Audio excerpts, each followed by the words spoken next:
Le texte aborde le thème de l'abstinence sexuelle et de l'éducation sexuelle. L'auteur partage son expérience personnelle en soulignant comment son éducation familiale a influencé sa perception de la sexualité, la menant à rechercher l'amour à travers le sexe. Elle évoque sa relation avec la maternité et l'impact de sa séparation avec le père de son enfant sur son désir sexuel.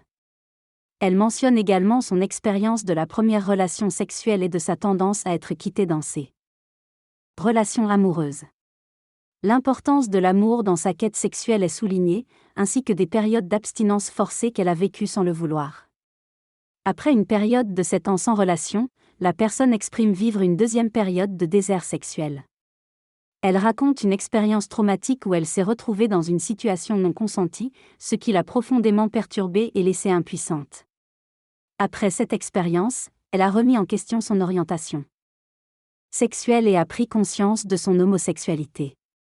Elle a ensuite eu recours au chemsex, une pratique combinant drogue et sexe, pour combler un vide affectif et devenir dépendante. Après avoir réalisé les conséquences néfastes de cette spirale, elle a pris la décision de mettre fin à sa consommation de drogue, en arrêtant la pratique sexuelle liée, pour se reconstruire affectivement et mentalement.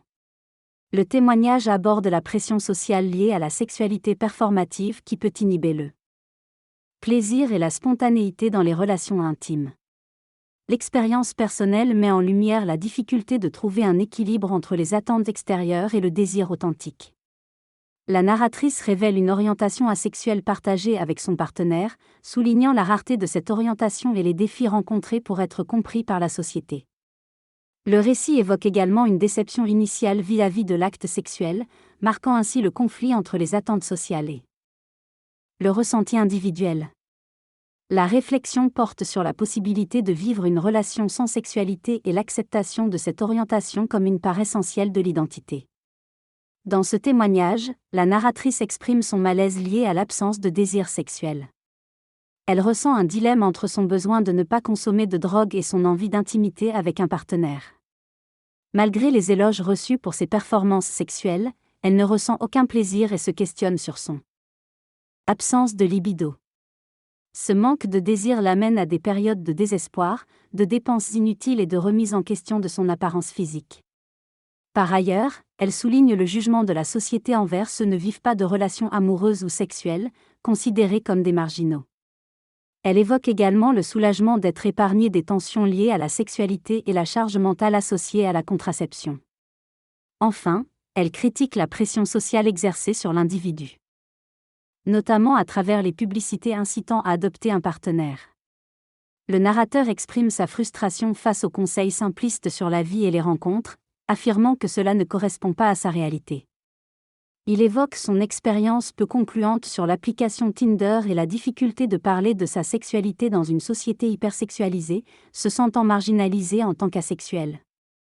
Il mentionne avoir considéré des pensées suicidaires liées à ses problèmes de vie affective et sexuelle, mais souligne l'importance de prendre soin de soi pour éviter le pire. Il confie ses difficultés avec son image corporelle et son rapport compliqué avec son propre corps. Le narrateur partage ses réflexions personnelles sur son cheminement intérieur et sa lutte pour accepter pleinement qui il est. Dans ce monologue introspectif, la personne exprime son malaise vis-à-vis de son propre corps, qu'elle ne perçoit pas comme lui appartenant.